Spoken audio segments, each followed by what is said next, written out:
बिस्मिल्लाहिर्रहमानिर्रहीम। अस्सलाम वालेकुम। क्वालिटी एजुकेशन के प्लेटफॉर्म पे आपको खुशामदीद। स्पोकन इंग्लिश का हमारा छठा लेक्चर है और हम देखेंगे रोज़ाना इस्तेमाल के अंग्रेज़ी जुमले, English phrases of daily use. और आज हम ऐसे अंग्रेज़ी जुमलों की बात करेंगे जो मुसलसल होने वाले एक्शंस को ज़ाहिर कर दें। English phrases that indicate continuous actions. यहाँ 1 मिनट में मैं आपको क्विकली स्ट्रक्चर के बारे में बताऊंगा, इससे पहले देख लीजिए, फिर उसके बाद हम वीडियो के बाकी हिस्से की तरफ बढ़ते हैं। जैसे कि मैंने बताया कि यहाँ हम ऐसे एक्शंस की बात करेंगे जो कि कंटिन्यूसली होते हैं। एक्शंस के अंदर रिपीटेशन होती है या action on the spot continue होते हैं। तो इस तरह के सेंटेंसेस आज हम देखेंगे। ऊपर इनका स्ट्रक्चर मौजूद है। एग्जैक्टली इस स्ट्रक्चर के मुताबिक हम इन सेंटेंसेस को बनाएंगे। पहला सेंटेंस है यू आर इरिटेटिंग अस। आप हमें परेशान कर रहे हैं। रोज़मर्रा ज़िंदगी में आप इस तरह के सेंटेंसेस को इस्तेमाल करते हैं। ज़रा स्ट्रक्चर को आप समझ लीजिए। यहाँ ग्रीन कलर में देख लीजिए, सब्जेक्ट आपका ये सब्जेक्ट है। फिर आपने ऑक्सिलरी वर्ब लगाना होता है जो आपने आर लगा दिया। वर्ब की फर्स्ट फॉर्म इस्तेमाल होती है जो कि है इरिटेट। साथ में आईएनजी आपने इस्तेमाल करना है, सो आपने लगा दिया इरिटेटिंग। और ऑब्जेक्ट है अस। आप हमें परेशान कर रहे हैं, यू आर इरिटेटिंग अस। आगे बढ़ते हैं। यहाँ देख लीजिए, यहाँ मैं और क्लैरिफाई करके आपको बता देता हूँ। You are irritating us according to the structure. अच्छा, एक चीज़ मैं यहाँ पे कंट्रैक्शन इस्तेमाल करूँगा, जैसे यू आर तो मैं उसकी जगह इस्तेमाल करूँगा योर। कंट्रैक्शंस के बारे में मैंने आपको अपने पिछले लेक्चर्स में बता दिया है। अंग्रेज़ी में फ्लुएंसी लाने के लिए अंग्रेज़ लोग कंट्रैक्शंस का इस्तेमाल करते हैं, जैसे आप यू आर को पढ़ते हैं यू आर। अच्छा, एक और चीज़, इन सेंटेंसेस के अंदर चूँकि आपको स्ट्रक्चर का पता है, आप सब्जेक्ट को चेंज कर सकते हैं। फॉर एग्जाम्पल, जैसे हमने कहा था यू आर इरिटेटिंग अस, तो आप यू की जगह दूसरा pronoun like he, she, they, it को भी इस्तेमाल कर सकते हैं और किसी नाउन को भी इस्तेमाल कर सकते हैं। यानी आप सब्जेक्ट को चेंज कर सकते हैं। इसी तरह आप ऑब्जेक्ट को भी चेंज कर सकते हैं, क्योंकि यही प्रोनाउन आपके ऑब्जेक्ट प्रोनाउन के तौर पर भी इस्तेमाल होते हैं। फॉर एग्जांपल, अगर हम इसकी तरफ देखते हैं, ही इज़ इरिटेटिंग अस, या आप कह सकते हैं she is irritating us, them, him, her, कुछ भी आप इसकी जगह इस्तेमाल कर सकते हैं। इन पर भी ज़्यादा वक्त नहीं दूंगा क्योंकि पिछले लेक्चर्स में मैं इनको समझा चुका हूँ। तो बढ़ते हैं अपने सेंटेंसेस की तरफ। मगर आगे बढ़ने से पहले अगर चैनल पे आप नए हैं और चैनल को सब्सक्राइब नहीं किया तो आप प्लीज़ इसे सब्सक्राइब कर दीजिए और घंटी के बटन को दबा दीजिए, ताकि इस तरह की अगर नई वीडियोज़ में फ्यूचर में अपलोड करूँ तो उसका नोटिफिकेशन आपको मिलता रहे। So let's get started. हमारा सेकेंड सेंटेंस है you are making me angry. आप मुझे गुस्सा दिला रहे हैं। You are making me angry. अब इस सेंटेंस की तरफ देखिए, बिल्कुल अकॉर्डिंग टू द स्ट्रक्चर यहाँ बना हुआ है। आप इसे ऊपर से टैली कर सकते हैं। अगर आपने इस तरह की इंप्रेशन देनी है तो आप एक सेंटेंस और भी इस्तेमाल कर सकते हैं, you are spoiling my mood. इसका मतलब होता है आप मेरे मूड को स्पॉइल कर रहे हैं या मुझे गुस्सा दिला रहे हैं। You are spoiling my mood. Look at the third sentence, you are just wasting your time. आप सिर्फ अपना वक्त ज़ाया कर रहे हैं। देखिए, यहाँ भी कंटिन्यूस एक्शन है, क्योंकि आपको लग रहा है कि कंटिन्यूसली ये शख्स अपना टाइम ज़ाया कर रहा है। देखिए, अगेन प्रोनाउन आप चेंज कर सकते हैं। अगर आप किसी नाउन का जिक्र करना चाहें तो भी आप यहाँ लगा सकते हैं Ali is wasting his time, या आप कह सकते हैं he is just wasting his time. तो आप इनमें से कुछ भी इस्तेमाल कर सकते हैं। You are just wasting your time. आप सिर्फ अपना वक्त ज़ाया कर रहे हैं। Let's move to the next sentence, you are violating the rule. आप उसूल की खिलाफ वर्जी कर रहे हैं। You are violating the rule. Sentence number 5, he is making problems for us. वो हमारे लिए मुश्किलात पैदा कर रहा है। He is making problems for अस।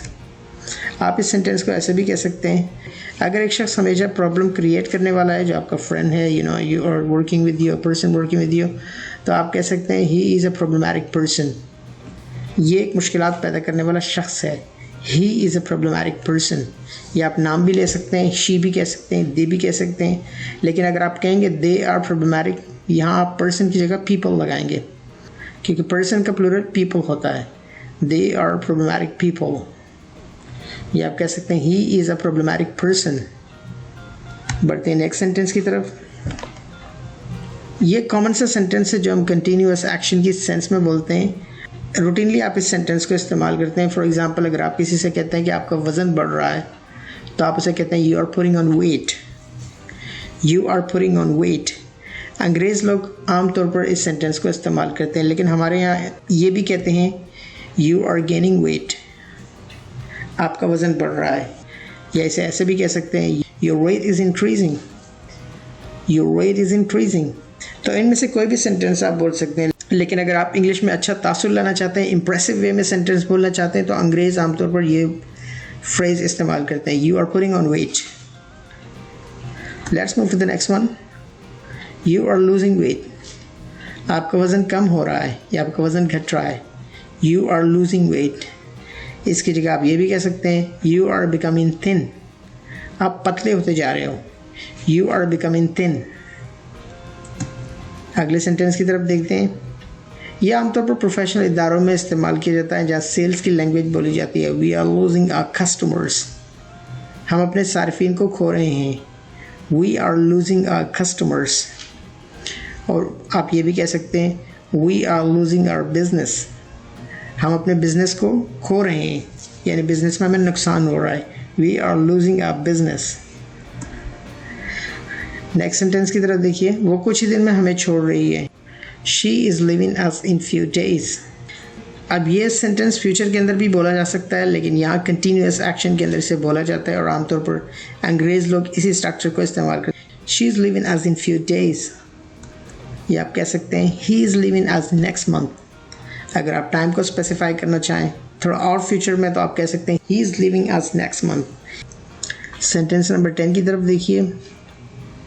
यहाँ अगर आप किसी से कंप्लेन कर रहे हैं तो आप ये स्ट्रक्चर इस्तेमाल कर सकते हैं, he is not doing right, वो ठीक नहीं कर रहा है, he is not doing right.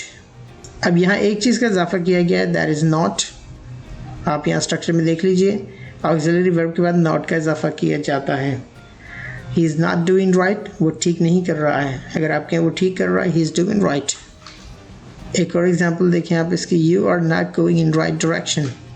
इस सेंटेंस को भी प्रोफेशनल लोग इस्तेमाल करते हैं, सेल्स की लैंग्वेज है, लोग इसे बोलते हैं, you are not going in right direction, तुम सही सिमत में नहीं जा रहे हो। It means the decisions you are taking are not appropriate, आपके डिसीजंस एप्रोप्रिएट नहीं हैं, राइट डायरेक्शन में नहीं जा रहे हो, you are not going in the right direction, तुम सही सिमत में नहीं जा रहे हो। इट मीन्स आप बिजनेस लूज कर रहे हो या customer, it can be anything. Look at the next sentence, वो काम पर तवज्जो नहीं दे रहा है, he is not paying attention at work। आप इसे सिंपली ऐसे भी कह सकते हैं, he is not paying attention, वो काम पर तवज्जो नहीं दे रहा है। या आप सिंपल वे में कह सकते हैं, he is not interested in work, वो काम में बिल्कुल दिलचस्पी नहीं ले रहा है। इस फ्रेज़ को भी आप इस्तेमाल कर सकते हैं अगर आप शॉर्ट वे में बोलना चाहें, he is not interested in work।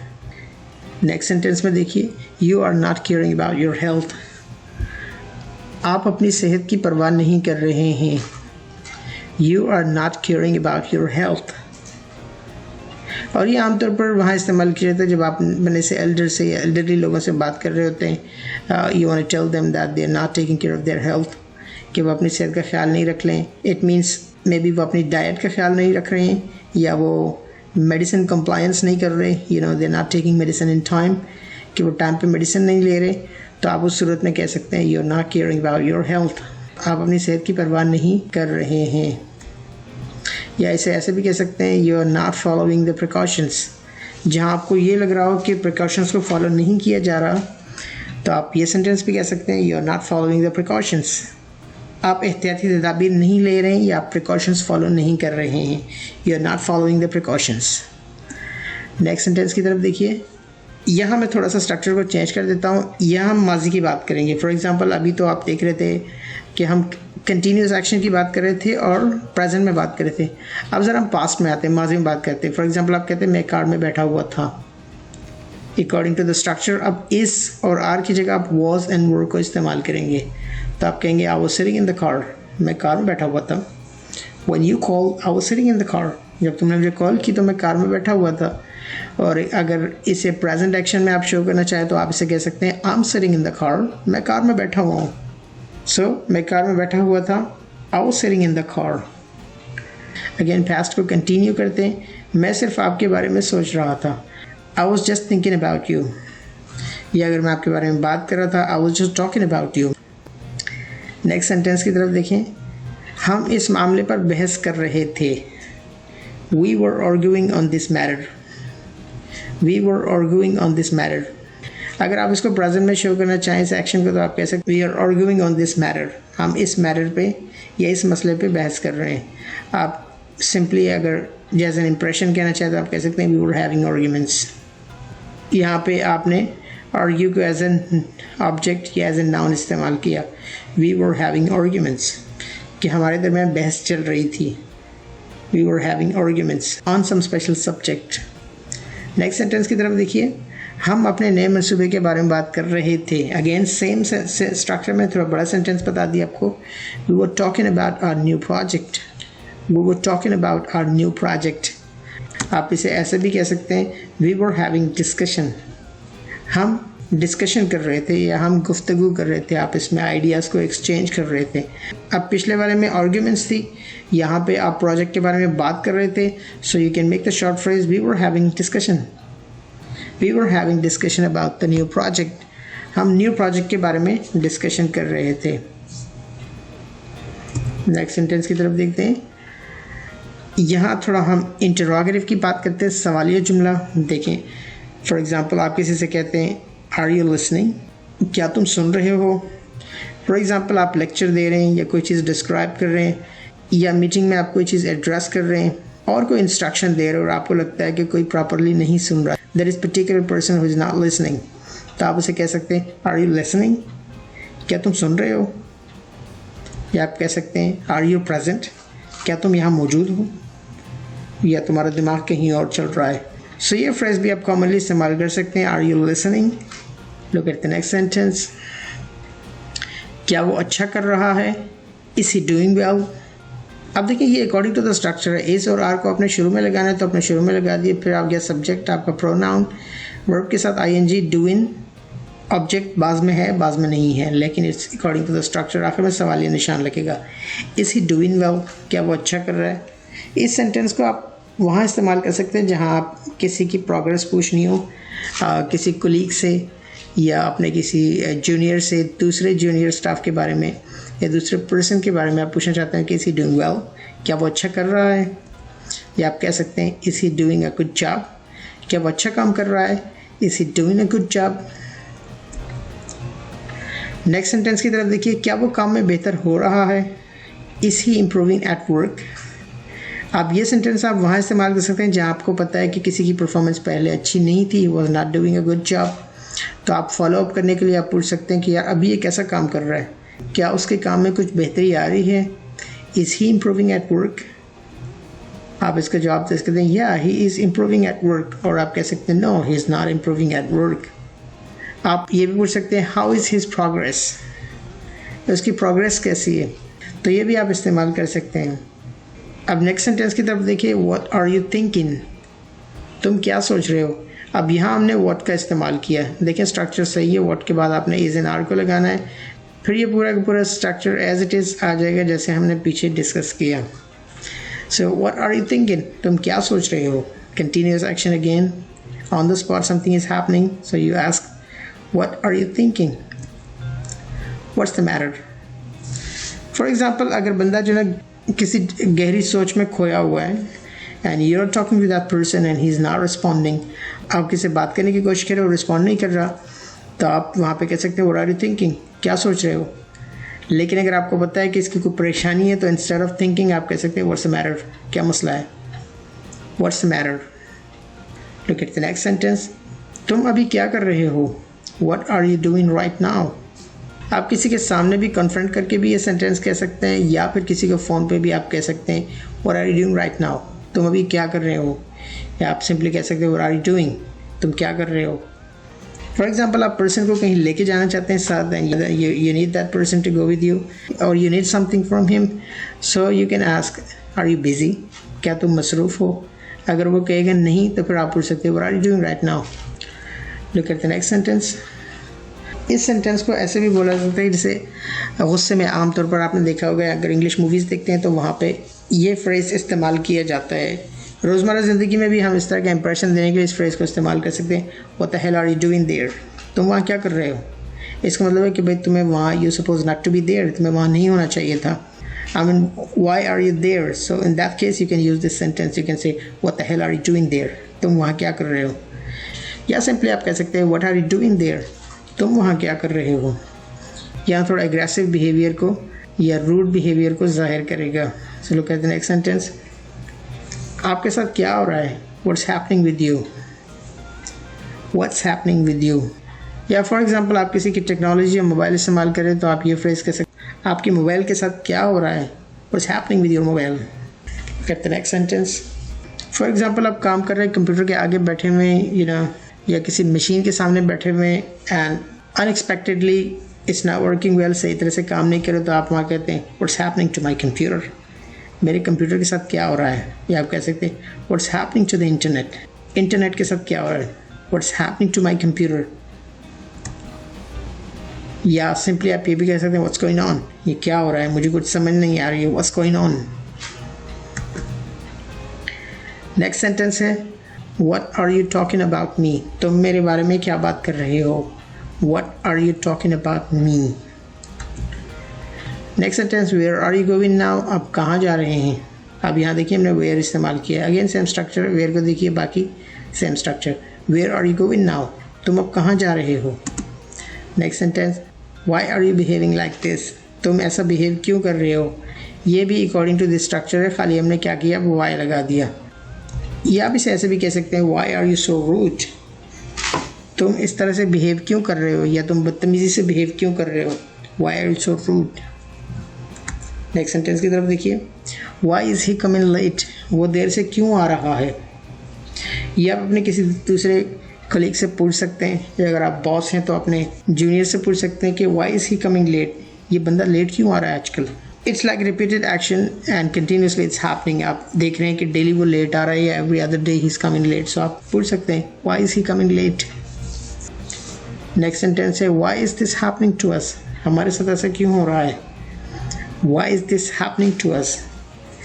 ये जब कोई अनसर्टन कंडीशन आ जाती है तो वहाँ पे ये फ्रेज इस्तेमाल करते हैं, why is this happening to us, we are not supposed to face it. Next sentence की तरफ देखिए, आखिरी सेंटेंस है आपका why are you losing your interest, आप अपनी दिलचस्पी क्यों खो रहे हैं, why are you losing your interest. ये भी according to the same structure है। तो ये आज के 30 सेंटेंसेस थे जो मैंने मुख्तलिफ सिचुएशन सिनेरियो से लेकर यहाँ पे रखे और अकॉर्डिंग टू द स्ट्रक्चर आपको सिखा दिए। आप इसी स्ट्रक्चर को सामने रखते हुए और भी इस तरह के मज़ीद 20 और सैकड़ों सेंटेंसेस कंस्ट्रक्ट कर सकते हैं और रोज़मर्रा ज़िंदगी में इस्तेमाल कर सकते हैं इंग्लिश स्पीकिंग और राइटिंग के दौरान। आज के लिए इतना, वीडियो को लाइक कीजिए अगर आपको पसंद आई है, दोस्तों के साथ इसे शेयर कीजिए और कमेंट सेक्शन में अपनी राय ज़रूर दीजिए वीडियो के बारे में। आपके जहन में अगर कोई सवाल आता है या आप किसी खास सेंटेंस के बारे में पूछना चाहते हैं या इसी से रिलेटेड कोई ऐसा क्वेश्चन आपके जहन में आता है तो आप मुझसे कमेंट सेक्शन में पूछ सकते हैं, उसका जवाब आपको वहाँ ज़रूर मिलेगा।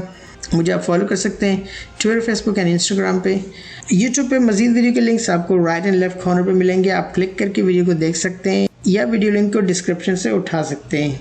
इंग्लिश सीखने के लिए ज़रूरी है कि इंग्लिश के सेंटेंसेस के स्ट्रक्चर को देखा जाए, आपको पता चले कि सेंटेंसेस किस तरह बनाए जाते हैं।